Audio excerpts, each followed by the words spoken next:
പട്ടികജാതി മേഖലയിൽ വിദ്യാർത്ഥികളുടെ പഠനത്തോടൊപ്പം അവരുടെ കായിക അഭിരുചിയെ തൊഴിൽ രീതിയൊക്കെ നല്ല നിലയിൽ പ്രയോജനപ്പെടുത്താൻ കഴിയുന്നതാണ് ITIകൾ. ഒറ്റപ്പാലത്ത് പാലപ്പുറത്ത് ഉൾപ്പെടെ ഈ സർക്കാരിൻ്റെ കാലത്ത് വലിയ ഭൗതിക സാഹചര്യമാണ് പട്ടികജാതി വകുപ്പിന് കീഴിലുള്ള ITIകളുടെ എല്ലാം പ്രവർത്തനത്തിനായിട്ട് നീക്കിവെച്ചത്. എന്നാൽ അവിടെ ആധുനിക രീതിയിലുള്ള കോഴ്സുകൾ ആരംഭിക്കാനും ആ നിലയിൽ ആ വിഭാഗത്തിൽപ്പെടുന്ന കുട്ടികൾക്ക് കൂടുതൽ സൗകര്യം ഉറപ്പുവരുത്താനും ആവശ്യമായിട്ടുള്ള നടപടി സ്വീകരിക്കുമോ എന്നുള്ളതാണ് ചോദ്യം.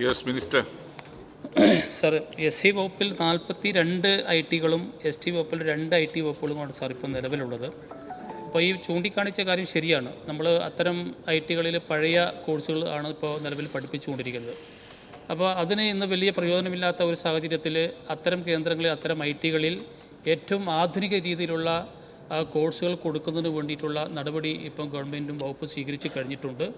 അപ്പോൾ അതിന് അടിസ്ഥാനമായിട്ടുള്ള കാര്യം കേരള ഗവൺമെൻറ് മുന്നോട്ട് വെച്ചിട്ടുള്ള വിജ്ഞാന കേരളം പദ്ധതിയുമായി ബന്ധപ്പെട്ടുകൊണ്ട് നമ്മുടെ ഈ വിഭാഗത്തിലെ കുട്ടികൾക്ക് പരമാവധി തൊഴിൽ കൊടുക്കുക എന്നുള്ള ഒരു ലക്ഷ്യവും ഇതിനുണ്ട് സാർ. അതിൻ്റെ അടിസ്ഥാനത്തിൽ നമ്മുടെ ഈ 46 ITകളിൽ ഏറ്റവും ആധുനിക രീതിയിലുള്ള കോഴ്സുകൾ നടപടി സ്വീകരിക്കുന്നതിന് വേണ്ടി ആരംഭിക്കുന്നതിന് വേണ്ടിയുള്ള പദ്ധതി ഇപ്പോൾ തയ്യാറായി കഴിഞ്ഞിട്ടുണ്ട് സാർ.